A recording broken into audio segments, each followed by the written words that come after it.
Magandang buhay! Narito naman tayo sa Faith On, ang pulis na marunong umibig. Let all that you do be done in love. In 1 Corinthians chapter 16, verse 14. Alam niyo po, madalas nating marinig ang salitang love. Pero sa hanay ng ating kapulisan, ibang klase ang pag-ibig na ipinapakita ninyo. Love that wakes up early, faces danger, and still smiles for the people you serve. Ang ganitong pag-ibig ay hindi lamang pakiramdam.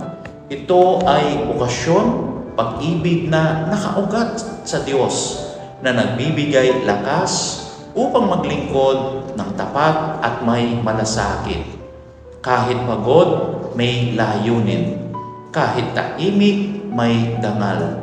Ang uniforme ninyo ay tanda ng tapang. Oo, pero higit doon, ito ay tanda ng pusong handang mag-alay tulad ni Kristo. Dahil ang tunay na pag-ibig ay paglilingkod ng may kababaang loob at pag-asa.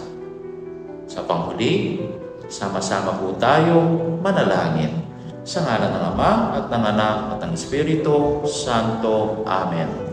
Diyos ng pag-ibig at katarungan, pagpalain mo po ang aming kapulisan. Gawin mo silang tapat, mapagpakumbaba, at pusong marunong umibig sa paglilingkod. Naway maging daluyan sila ng iyong kapayapaan sa aming bayan. Amen.